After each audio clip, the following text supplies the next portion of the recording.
Me tengo que retirar porque tengo que ir a trabajar. Y no quiero llegar tarde porque no llego tarde.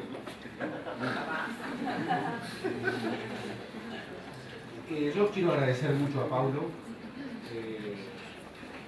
En primer lugar, que se haya atrevido a trabajar estos temas, que lo haya hecho con tanta frescura, con tanto coraje, con tanta profundidad.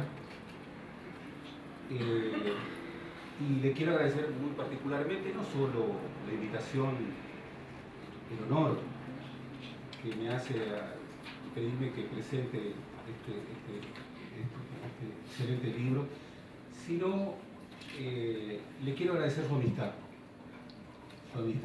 real, efectiva, tan valiosa. Lo vamos a extrañar, pero por poco tiempo. Ya hemos hecho un pacto, que es un pacto de sangre, por el que el Uruguay necesita demasiado a Pablo Rabeca. Y bueno, está muy bien que Pablo, como debe estar un intelectual, esté inserto en las redes del mundo, pero para estar en el mundo hay que estar en el lugar. La comarca y el mundo, diría el viejo futuro. Pinta todo el día, pintarás el mundo. León Tolstoy. Ya tengo razón. Absolutamente. Quiero destacar en Paulo, en primer lugar, una virtud que me parece muy especial: su coraje intelectual. Una de las dimensiones más relevantes del coraje y de la paciencia. En segundo lugar, y muy unido con esto, su pleno sentido de la libertad. No solo intelectual, es una persona libre. Y es tan hermoso ver a una persona libre. Y por otra cosa, una dimensión que me parece fundamental para cualquier científico social, pero que tenemos que reivindicar cada vez más, que es su profunda cultura. Un politólogo, un sociólogo, por supuesto un historiador, pero un trabajador social, un experto en desarrollo, tienen que ser cultos, tienen que tener una perspectiva cultural y, como muy bien me dice Carmen, tienen que ser buenas personas. En este caso, estas virtudes se juntan, no siempre se juntan.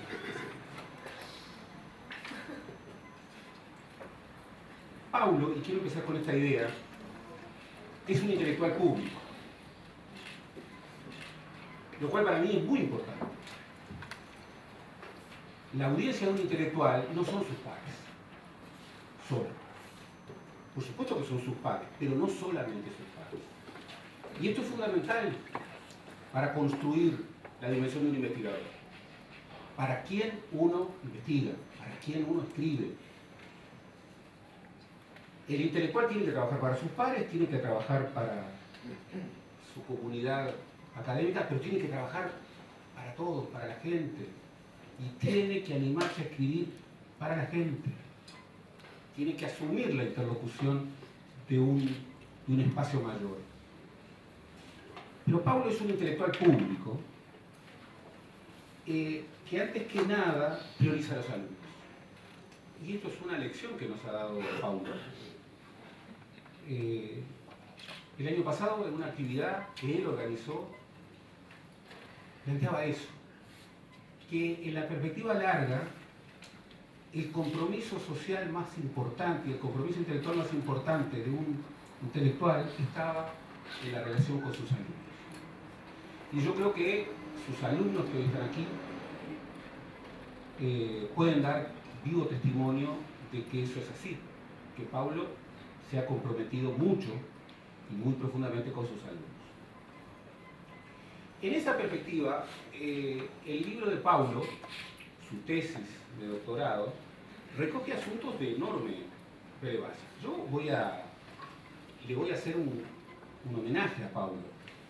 Y empiezo por decir que en muchas cosas no estoy de acuerdo. sobre todo en su registro de lo que es la construcción, de lo que ha sido la construcción de la ciencia política en Uruguay, tengo diferencias. Y eso no baja, pero nada, absolutamente nada, eleva la profunda admiración que siento por él y por su libro excelente. Y por otra parte, no vamos a tener que declararlo obligatorio, de lectura obligatoria. Lo van a imponer los alumnos, lo van a imponer los alumnos. Porque el libro de Pablo refiere a un asunto mayor, la política en la ciencia política y la política en la ciencia social. Creer que ya no las ciencias sociales, las humanidades, creer que las ciencias más duras, está por fuera de la política y que no tiene una dimensión política y que eso es lo que las legitima en términos epistemológicos, es un grave error. Es un grave error. Y en esa perspectiva, el primer asunto que Pablo nos pone arriba de la mesa es la dimensión de la política, la dimensión del poder en el conocimiento. En el conocimiento. Y en segundo lugar, tan liberador como el anterior, y tan imperativo como el anterior, el peso, la dimensión imperativa de registrar la subjetividad. No de ponerla allí contra las cuerdas, no, de registrarla, de exponerla, de reflexionar a partir de ella, de incorporar que sin las emociones no se puede entender ninguna cultura política. ¿Cómo entender al Uruguay, a blancos, colorados, frente a amplistas, navegantes? Y me quedo por ahí. Unidad Popular, y me quedo por ahí, porque hay algunos que no. Pero, ¿cómo entenderlo sin incorporar la dimensión emocional? Creer, como él bien dice, que para hacer ciencia política solamente hay que ver las razones, el pensamiento, es quedarse a mitad de camino. Es quedarse a mitad de camino. Su libro incorpora otra cuestión muy importante, que es la necesidad de historizar la disciplina. Quien hace ciencia política y no busca, conocer cómo se construyó la ciencia política, no busca conocer hasta qué punto, la ciencia política no es una mera permanencia, sino que para entender ciertos elementos de permanencia hay que entender cuánto cambia, y hay que meterse en el tuétano de eso. Y al mismo tiempo, a contramano de un atajo perezoso, que es creer que un investigador tiene que rendirle culto al mainstream, Pablo, que tal vez esté más en el mainstream que nadie, sin embargo, precisamente por eso, justamente tiene una relación de interpelación, tiene una relación dura con el mainstream. Con el mainstream, y perdonen mi inglés,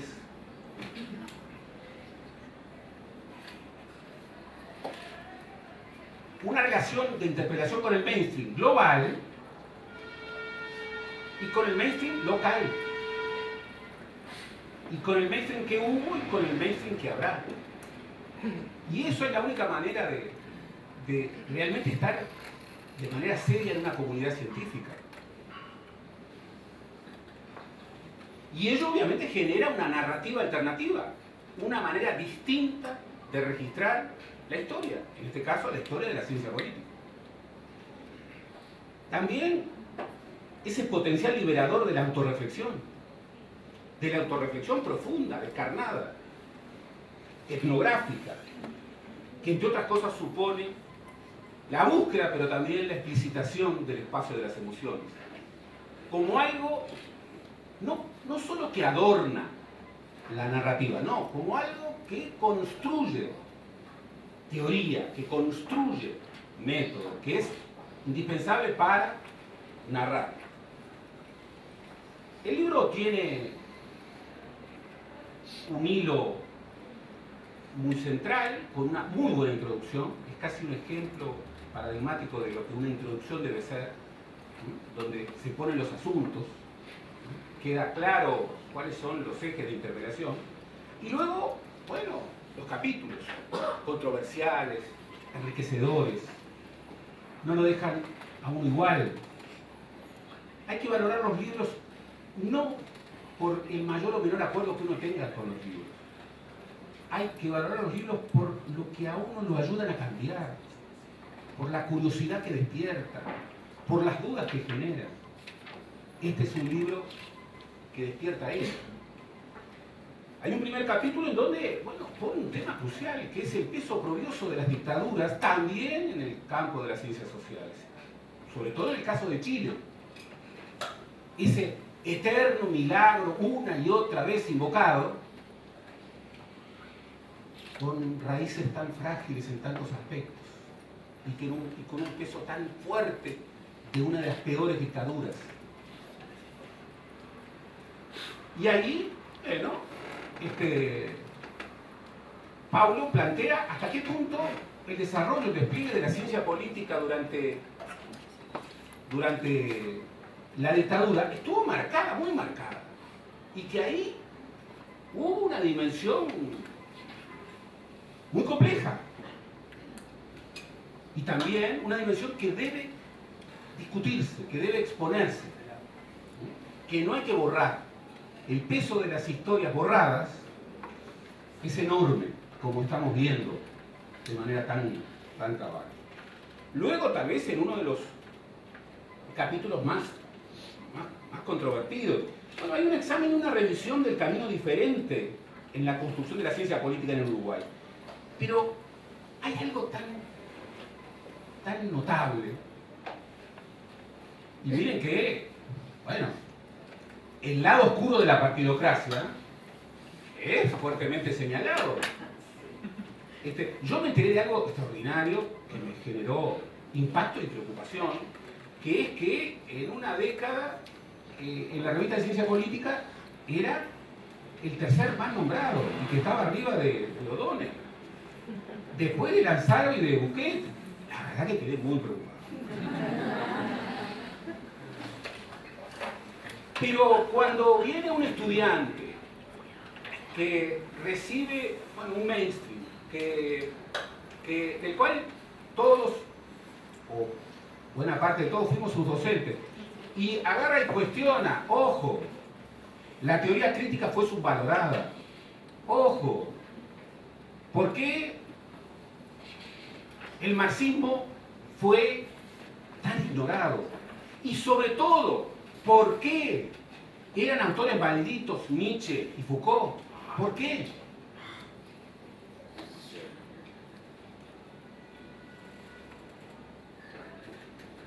Ahí la visión comparativa entre la ciencia política chilena y la uruguaya juegan y juegan mucho y ayudan mucho, porque la comparación puede ser muy fértil desde cosas parecidas y desde cosas diferentes.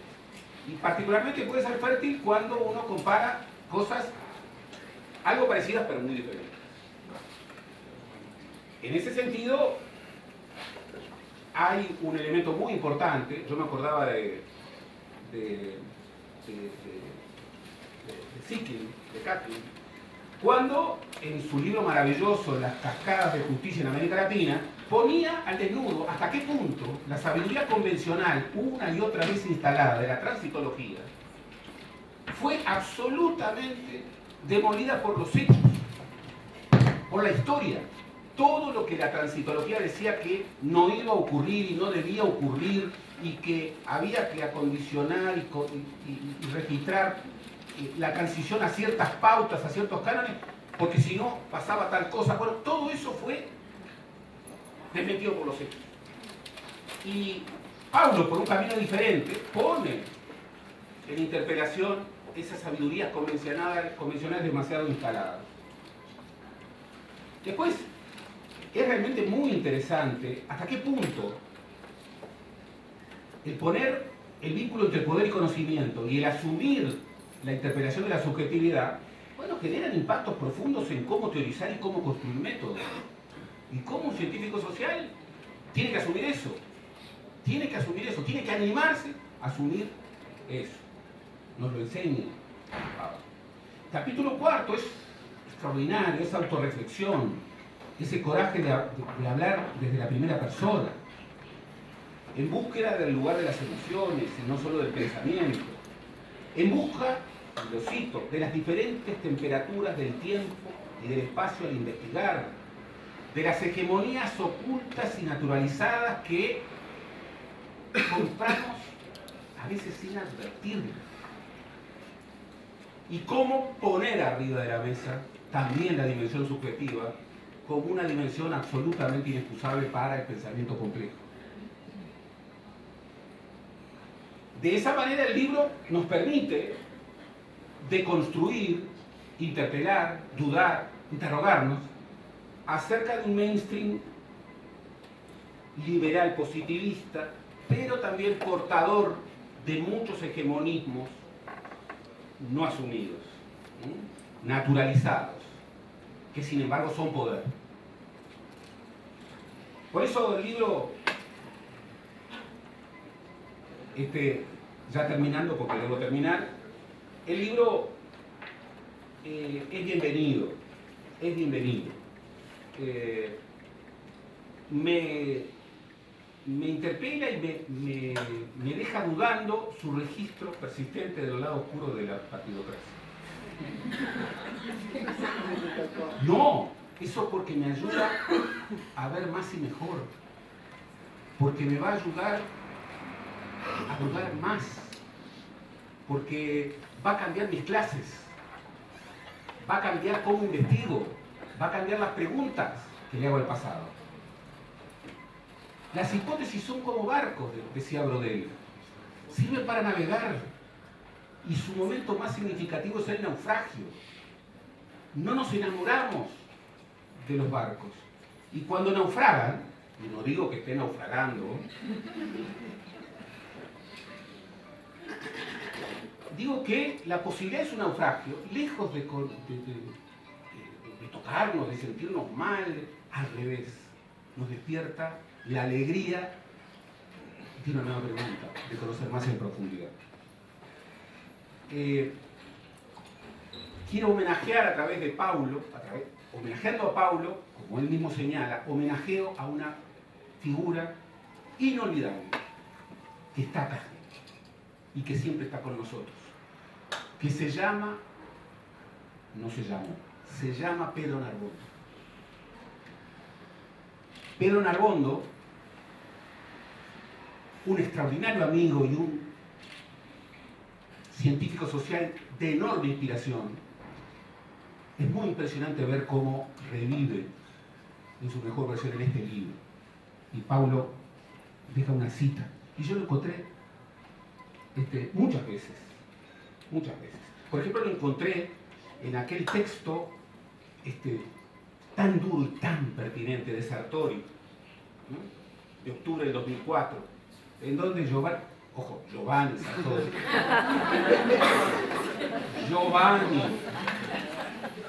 no otros, por favor, ¿verdad? No, el gran Giovanni, hay que aclarar. En octubre del 2004, cuando podía vivir de rentas, se dedicó a interpelar a la disciplina que él mismo había construido y a plantear, discutiendo el poder y desde una subjetividad manifiesta, que antes de medir había que pensar. Y que en algunas cosas se sentía avergonzado de haber construido una disciplina que había girado por algunos rumbos y que era hora de cambiar. Tenía más de 80 años. Paulo, por suerte, es mucho más joven.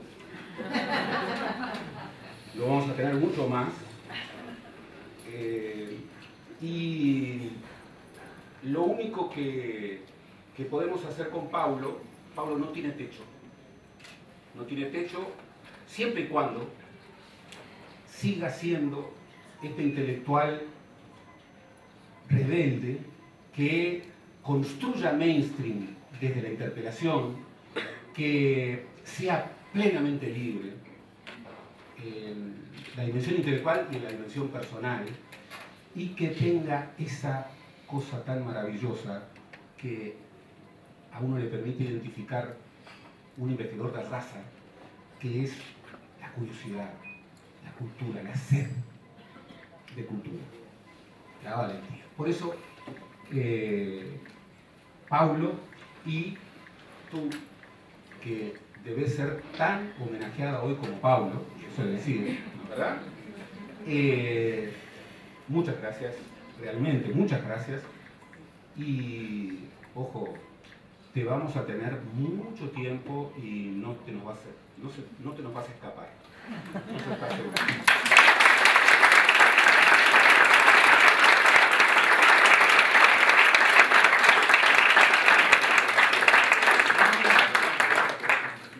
Bueno, muchas gracias, Gerardo. Sigue